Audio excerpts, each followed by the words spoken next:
What happens when a woman who refuses to bow meets a cowboy who refuses to back down? The dawn light crept over Sagebrush Crossing like a slow-spilled ribbon of gold, brushing every rooftop, every window, every grain of dust with soft morning fire. June Hollis was already awake, standing in front of the forge her father built with his bare hands. The heat of the flames warmed her face. Her arms were already streaked with soot, and the smell of iron was as familiar to her as her own breath.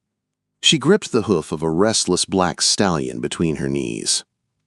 "Easy now, Duke," she murmured. "You kicked me today, and I'm selling you for glue." The stallion snorted but stilled under her steady hands. June never feared horses. Men gave her more trouble. Behind her, a voice spat out like bitter tobacco. "That beast'll crack your skull, girl!" She didn't look up. She knew the voice. One of the coach drivers. Always judging. Always talking. "If he does," she said, pulling the nails free with sharp, practiced movements, "he'll have to get in line behind everyone else." Quote. The man huffed, stepped closer, and spat into the dirt. "A woman working a forge. Ain't natural. Your daddy must be twisting in his grave."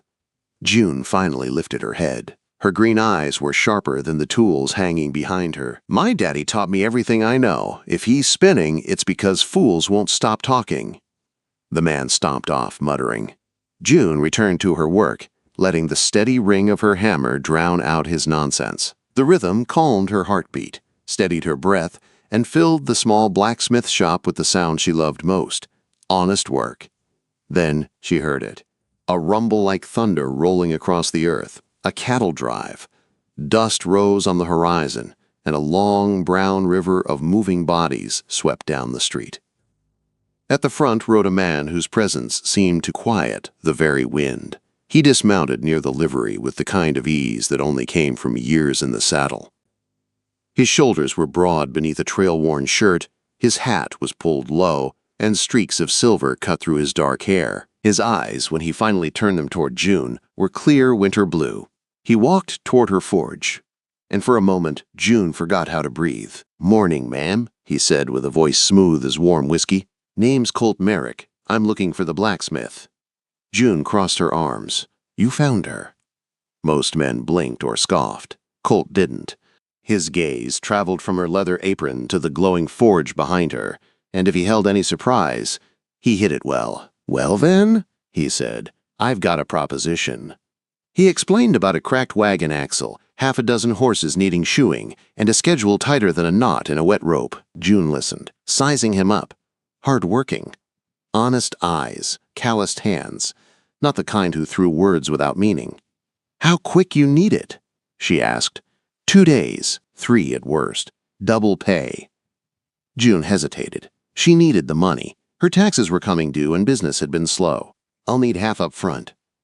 Colt didn't haggle. He counted silver into her palm, his fingers brushing hers. His hands were rough like hers, warm and steady. "I'll bring the wagon around," he said, "and a mare who needs a special shoe. Rolled toe, lighter weight." June lifted an eyebrow. "Most cowboys don't know that kind of detail." "Most cowboys don't ride horses they love." His smile tugged at one corner of his mouth. "See you this afternoon, Miss Hollis." He walked away. June watched longer than she meant to. She shook it off. She didn't have time for foolish thoughts. But the heat in the forge suddenly wasn't the only warmth in the room. Hours later, she heard footsteps on the wooden floorboards. A scent of expensive cologne hit her nose. Jarvis Blackthorne, town council member. Snake in human clothes. "June," he said, dragging her name like syrup. "Such a fine morning to discuss business." "What do you want, Jarvis?" she asked without turning. "The council held an emergency session last night." His voice thickened. "Taxes are going up, especially on prime real estate, like this forge." June spun around. "You can't raise taxes mid-year." "Oh, but we can." He smiled, all teeth. "Unless, of course, you consider selling to me." "Get out," June said, gripping her hammer. "You have 30 days. His eyes narrowed. "Be smart." Before June could reply, another figure filled the doorway. Sheriff Elma Pike. Her voice was steady as steel. "Funny thing, Jarvis. I'm on the council and didn't hear a word about this emergency session." Jarvis stiffened. Must have been an oversight. Try again, Elma said. This time without lying. But Jarvis only tipped his hat and slithered away. June exhaled shakily. Be careful, Elma warned. He's after something. Badly. When Colt returned that afternoon, leading several horses, June felt relief she didn't understand. She watched him handle the animals gently, speaking to them like they were friends and not beasts. One mare trembled, eyes rolling. Juniper, Colt said softly. She's skittish. Been handled wrong. I can fix that, June murmured. She stroked the mare's nose, humming an old tune her mother used to sing. Slowly, Juniper calmed. Colt watched with quiet appreciation. You're good at this, he said. I have to be, she replied. That's all I've got. Nothing wrong with that. His smile deepened. Takes strength to build a life with your own hands. June swallowed. Strength she had, but she wasn't sure how long it would hold. Especially when the boy came running with a letter. Miss June, this came on the evening coach. June took the envelope. Her hands trembled as she broke the seal. Delinquent taxes. 30 days. Foreclosure. Her stomach twisted. This was wrong. She'd paid months ago. Colt stepped closer, concern in his eyes. June? What is it? Quote. She lifted the notice with a shaking hand. I think someone wants me gone. And in the glow of the setting sun, Colt Merrick looked at her the way a man looks at a storm on the horizon, ready to face it, ready to fight it, ready to stand with her, even if she wasn't ready to stand with him. How do you fight back when the whole world tries to take what you love? June barely slept. The forged tax notice sat on her table like a coiled snake. She kept reading the signature, the date, the crooked seal. Something was wrong. Something big. But dawn came anyway, painting Sagebrush Crossing in pale orange light, as if nothing had changed. Colt Merrick was already outside her shop, sleeves rolled up, working beside his men to move the wagon axle into place. He looked like he belonged there. Like he'd always belonged there. But June pushed the thought aside and forced herself to focus.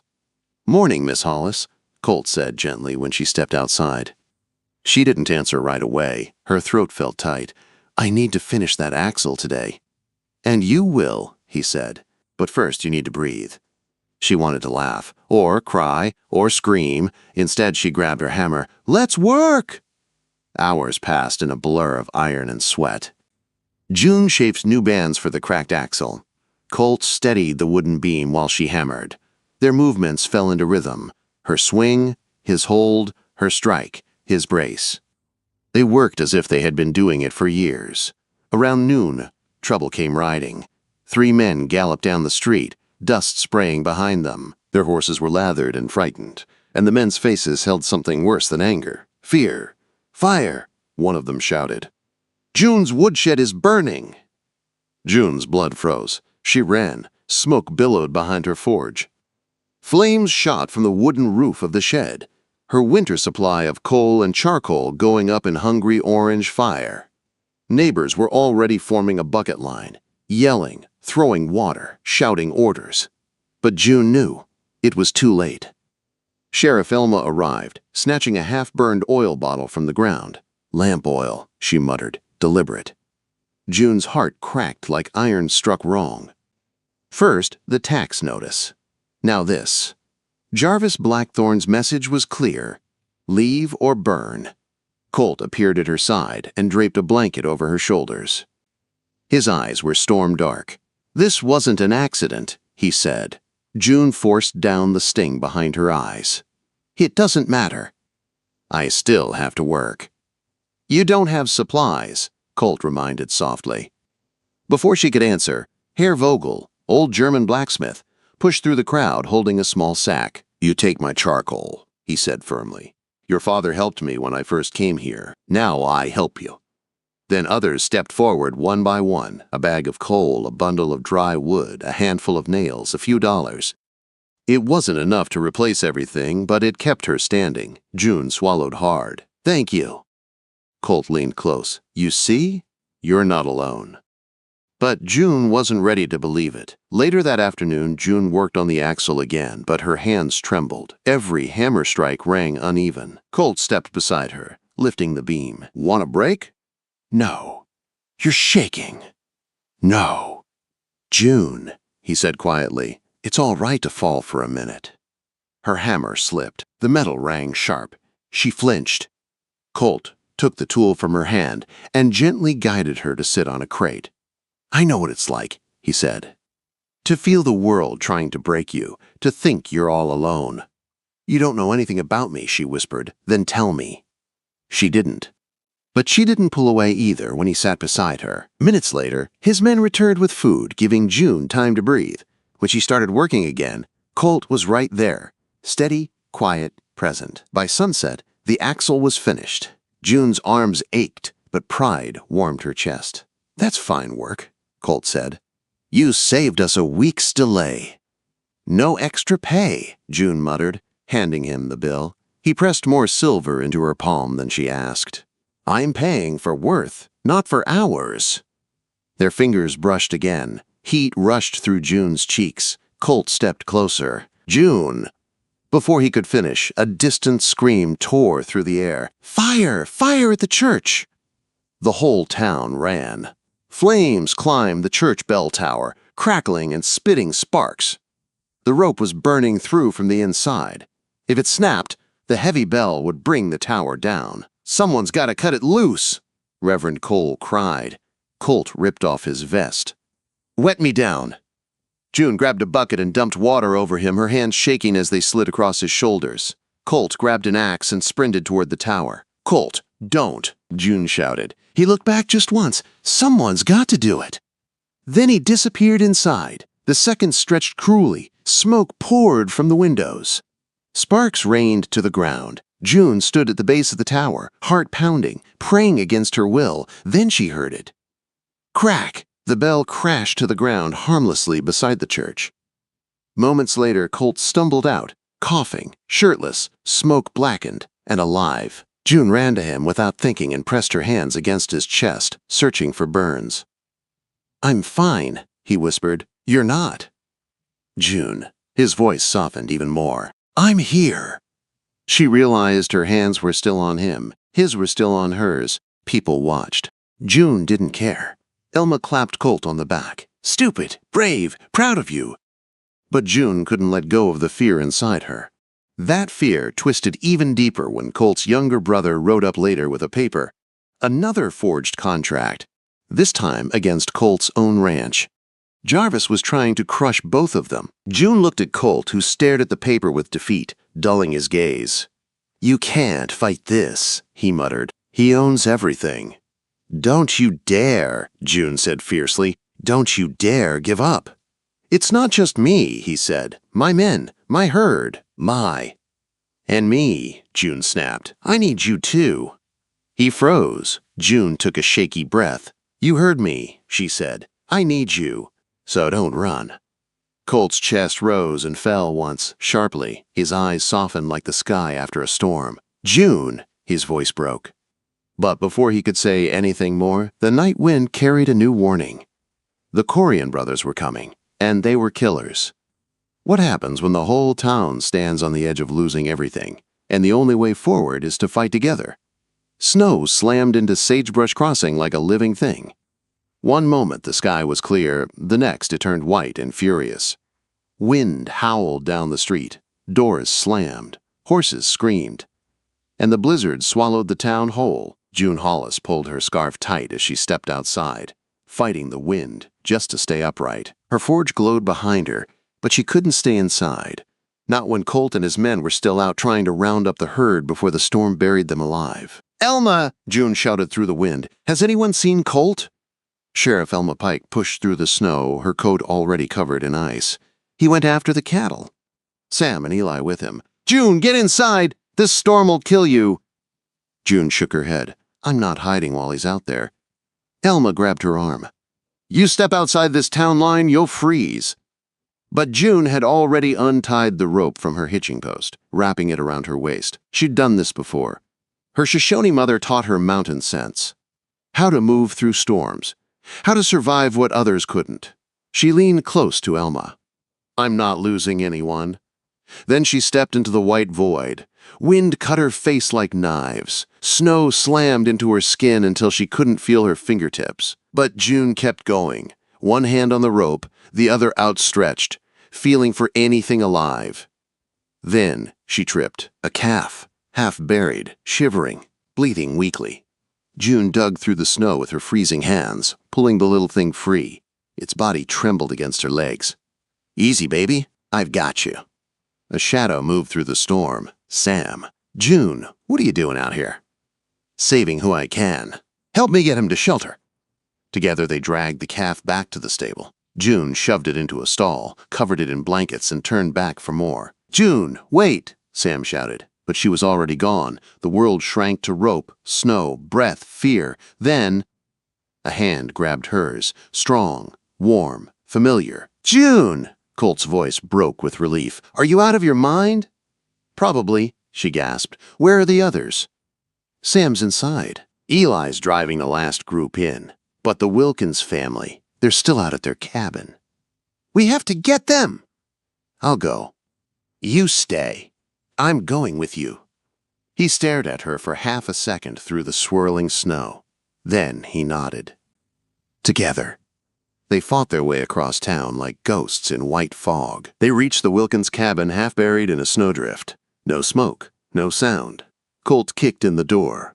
Inside, the family huddled around a dead fireplace. The youngest child, Tommy, lay limp in his mother's arms, blue-lipped. Give him to me, June said. She pulled the boy close, unbuttoned her shirt, pressed his frozen skin to hers for body heat, like her mother taught her. She wrapped them both in blankets and rocked gently. Come on, little warrior, she whispered. Come back to us. Colt got the fire roaring, the cabin warmed by inches. Tommy's breathing grew stronger. When he finally opened his eyes, June exhaled a breath she didn't realize she'd been holding. We need to move. Now, Colt said. Together they led the family back through the storm, nearly carrying them. The church became the emergency shelter. Lanterns glowed through foggy windows. People rushed to help, wrapping the children in blankets, pushing hot broth into their hands. June collapsed onto a bench, shaking. Colt dropped beside her. You're frozen, he murmured. So are you. But their shoulders touched, and that was enough heat to keep her steady. The night raged on, but the town survived because they stood together. The next morning the world was white and still. Snow piled as high as windows. Everything sparkled under a pale sun. But trouble hadn't blown away. Before noon, Jarvis Blackthorne stormed into the church demanding people pay for grain. Sheriff Elma drove him out at gunpoint. The town was done being bullied. Later, when news spread that Jarvis hired the Corian brothers, 2 killers, to enforce his forged claims, fear rippled through the people. Elma called an emergency meeting. We ride to the governor. We take the real documents. We expose everything. Colt stood. I know the mountain trails. I'll go. June rose beside him. I'm going too. Colt turned to her. June, you're not going without me. He stared at her for a long moment. Then he nodded. Together then. Quote, they rode for days through frozen mountains, dodging Corian scouts, crossing icy passes, helping each other stay warm at night, trusting one another with every step. And somewhere along the trail, something unspoken became something unbreakable. When they reached the governor, justice finally moved. Warrants. Marshals. Authority Jarvis couldn't buy or bully. They rode home with proof, with protection, and with hope. But Jarvis had one more trick. When Colt and June returned to town, Jarvis stood in the center with the Corians, a crooked judge, and forged papers declaring he owned June's forge in half the town. For a heartbeat, June felt crushed. Then federal marshals stepped out from behind the buildings. Guns raised. Judge Crane arrested. Corian brothers disarmed. Jarvis thrown in irons, screaming as he was dragged away. Sagebrush Crossing was free. People cheered. Folks hugged. Children ran wild with joy. Colt turned to June, dust and snow still on his coat. His voice was rough with emotion. June, I need to say this before anything else happens. Her heart pounded. "I love you," he said. "I reckon I've loved you since you glared at me over that anvil. I want to stay here, build something real, with you." June swallowed hard. "I ain't no lady." Colt smiled slow and warm. "Good. That's what I came for, darlin'." And she kissed him there in front of the whole town. The forge survived. The town survived. Their hearts, tough, scarred, stubborn, had finally found home. And this time, no one was taking anything from June Hollis ever again.